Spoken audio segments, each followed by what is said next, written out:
সিলেটের বহুল আলোচিত ট্রিপল মার্ডারের যে ঘটনা ঘটেছিল সিলেটের, আজ সেই তিনটির ময়নাতদন্ত শেষ হয়েছে। দুটি লাশ ইতিমধ্যে এসেছে নিজ বাসগৃহে। ব্যবসায়ী ছিলেন, আপনারা জানেন সিলেট চেম্বার অফ কমার্সের সাবেক তিনি পরিচালক ছিলেন। কোটি টাকার বাড়িতে উনি বসবাস করতেন, ওনার বিপুল অর্থবিত্ত ছিল, কিন্তু শখের বাড়িতে এখন আর তিনি থাকতে পারছেন না। ঘাতকদের নির্মমতায়, নিষ্ঠুরতার বলি হতে হলো তাকে। এমন এক ঘাতক, যে ঘাতক আসলে প্রতিবেশী হিসাবেই ছিল, পাশেই থাকতো ভাড়াটিয়ে। সেই ভাড়াটিয়া ঘাতক, এবং কি সে রং মিস্ত্রির কাজও করতেছিল, এই বাসায় রং মিস্ত্রির কাজ করতেছিল। কাজের মেয়ের সাথে এক ধরনের সম্পর্কে জড়িয়ে পড়ে এবং তাদের মধ্যে একটা বাকবিতণ্ডা হয়। অবশেষে একজনকে আসলে সে বেছে নেয়। প্রথমে কাজের মেয়ে, পরবর্তীতে যে ওনার গৃহিণী আছেন, এবং পরবর্তীতে আব্দুল সাত্তার যিনি প্রবীণ মুরব্বী পত্র এলাকা, তাকে গ্রেপ্তার করা হয়, তাকে আসলে হত্যা করা হয়। পরবর্তীতে তার যে আলামত দেখে আসলে সন্দেহ করে তাকে গ্রেপ্তার করা হয়। আমরা একটু জানার চেষ্টা করব যে ঘাতক যে বাবুল, যিনি কসাই একাধারে, তার বাসায়, যার বাসায় থাকতেন তার সাথে আমরা একটু জানার চেষ্টা করবো, যার বাসার দায়িত্বে ছিলেন। আসলে আপনার বাসায় তো ঘাতক বসবাস করতো, তো ঘাতক যেদিন মার্ডার করে সেদিন আসলে কোথায় ছিল, আপনি কি একটু জানতে পারছেন কিছু? না, ঘটনা যে গতকালকে যে ঘটনাটা ঘটছে, ঘটনা তো আমি ঘুম থেকে উঠিয়া খবর হয় আমার চাচাতো ভাই বাসা, আমার মিতালির চাচাতো ভাই ফোন দেখর ভাই ওলা আমরা মিতালির 3টা মার্ডার রয়েছে। তো আমি শুনিয়া আমি কেউ চা খাইয়া তারা ওরা করি আইসে, আইয়া ভিতরে ঢুকি গেছে। আমি গেলে আশ্বস্য দেখছি, বুঝছেন নি, কেন প্রশাসনে পরিচিত আসলা বিদায় তাই আমার ভাই এই অসুবিধা না। আমি ভিতরে গেছি, ভিতরে গিয়া মনে করুক আমি দেখি আইছি, দেখিয়া মানে একটা সুস্থ মানুষে দেখলে অসুস্থ হয়ে যাব এই অবস্থায়। পরবর্তীতে আমার ফানির তিরাস লাগছে, এই দেখিয়া মাথায় দেখাম বলে আমি গিয়া বাসার, আমার চাচার বাসাত গিয়া ঠান্ডা পানি খাইয়া গেছি।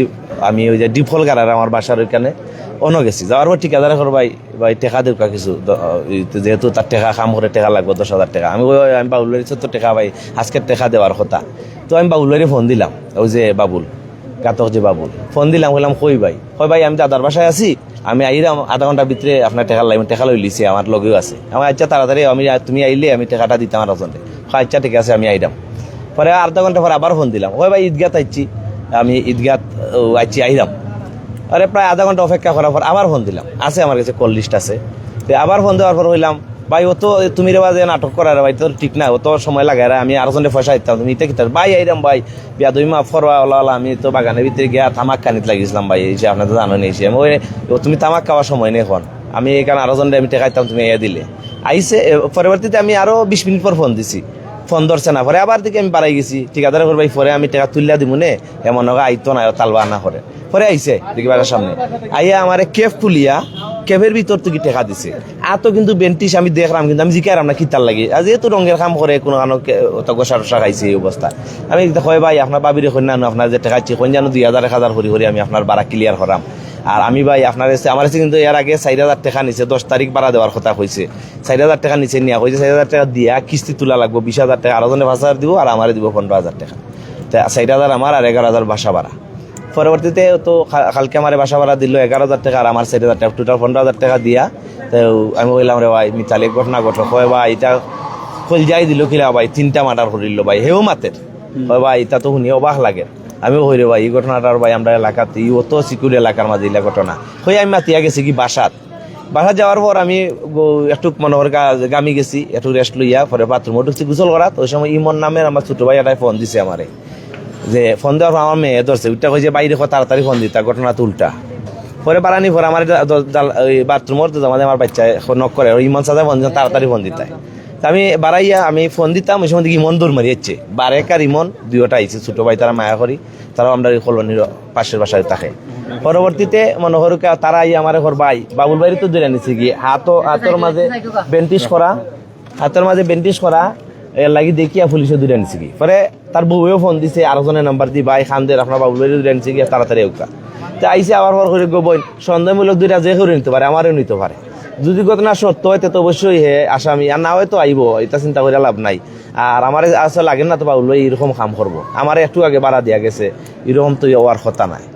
তো দেখা যায় এরপরে শুনি গল্লি যাই এখন ওবা আইও কেরাম খেলি, এই সময় হলে প্রায় মানুষ দেখছে কিন্তু কেউ আর জিকায় নাই কেন কি তার লাগি গরক বলে বউয়ে জিকাইছে তোমার আত খাটা খানে হয় খামো গেছিলাম উপসর তা আমার খামো যাওয়ার কথা গেছে না আমারও আমার বিয়ের একটা বাসাত বাউন্ডারি কাম করছে কিন্তু উপরে একটা ছিদ্র ওটারে খাটিয়া দিয়েই তো হয়েছে বাই সকাল সকালকে করিলি মনে আপনার টাকা দিয়া করিলি করে আর গেছে না তো খর উপসর গেছে এর ভিতরে পুলিশ বলে গিয়া তারা দল লিছে যে ওলা তুমি কই গেছলা এর উপসর না অন্য কোন জায়গাত গেছলাই ঘরে কয় কোন খাবার ভিন্দা আছিল কয় ওটা সেম লাল চুপা চুপ লেখা ওটা ভিন্দাতে পুলিশে বুঝিলছে যে এই মানুষ পরে ধরিয়া নিছে এবারে তো আমরা শুনলাম যে হে খুনি যেও হোক মানে আমরা বাসা থাকুক আর যার বাসাও থাকুক খুনি তো খুনি হোক আমরা চাই যে সঠিক তদন্ত মাধ্যমে আরো যদি কেউ জড়িত থাকে তার যে সুষ্ঠু বিচার হোক আমরা চাই।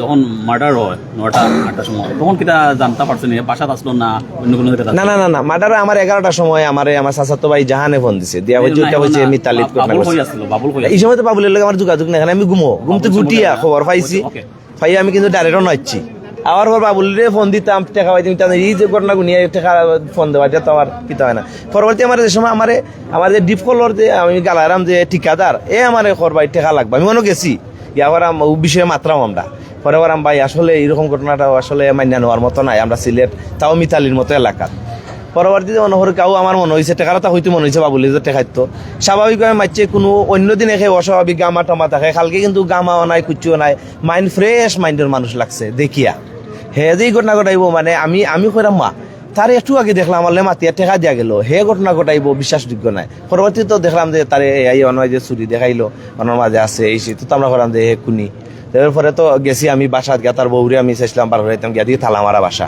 ওইটা হয়েছে বাপের বাড়িতে গেছে কি পরবর্তী আমরা কইছি যে আমরা যেও কুনি যেও এনাখানে আমার ভাই হইলো এর সার নাই যে ঘটনা ঘটাইছে তার উপযুক্ত শাস্তি হোক আর তদন্ত করি আর যদি কেউ জড়িত থাকে তাদেরকেও গ্রেফতার করো।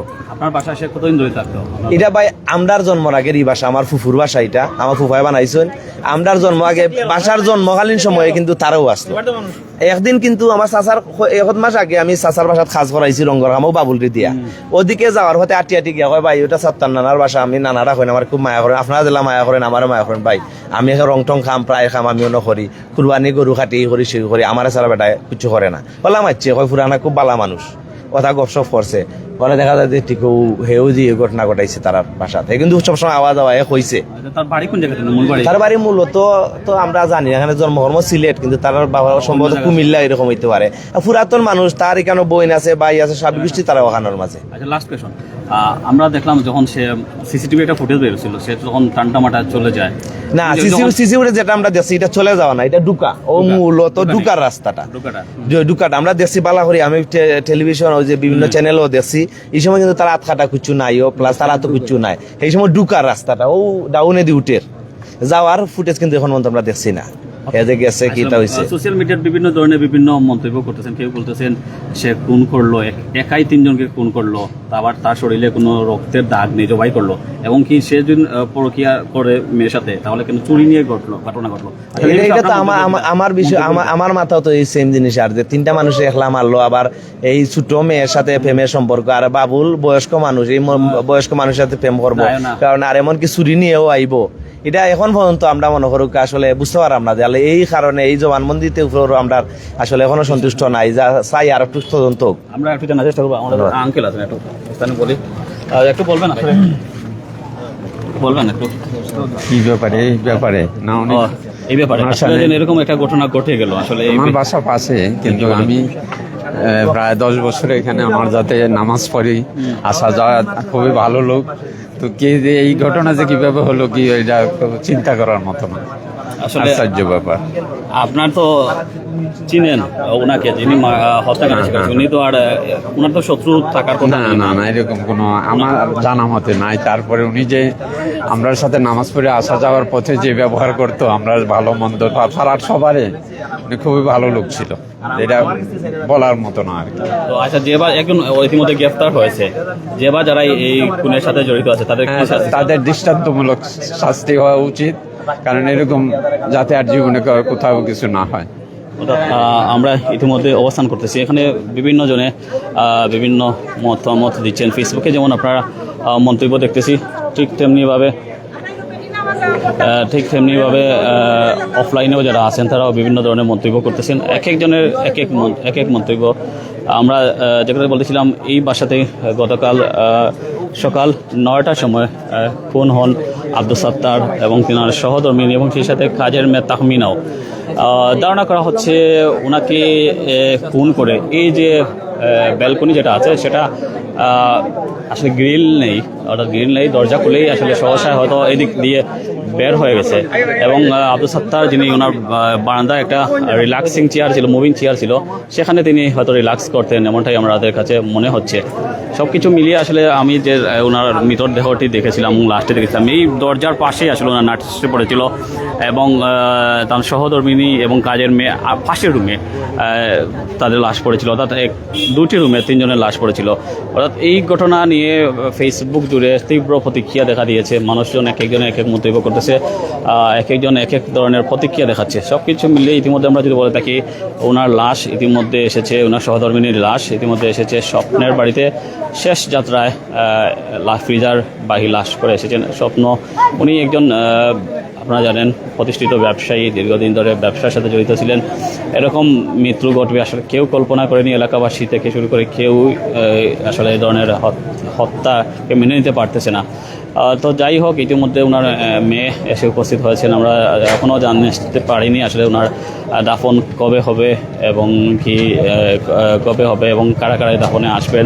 আমরা জানি ওনার ছেলে আমেরিকাতে থাকেন এবং আরেকজন মেয়ে আমেরিকা থাকেন, আরও 2জন মেয়ে, ওনার আরও 3জন যে মেয়ে রয়েছে তারা লন্ডন এবং আমেরিকায় মিলিয়ে থাকেন। অর্থাৎ এই অবস্থা, অর্থাৎ এখনও পর্যন্ত আসলে দাফনের সঠিক সময় আমরা জানতে পারিনি।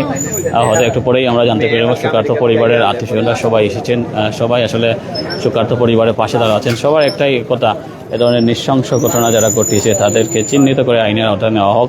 বাবুল যে রং মিস্ত্রি ছিল, সেখানে কষাই ছিল, তার সাথে যে কাজের মেয়ের পরকীয়া ছিল, সেটা কারণেই হত্যা করা হয়েছে। তারও যেন দৃষ্টান্তমূলক শাস্তি দাবি করা হচ্ছে এখান থেকে।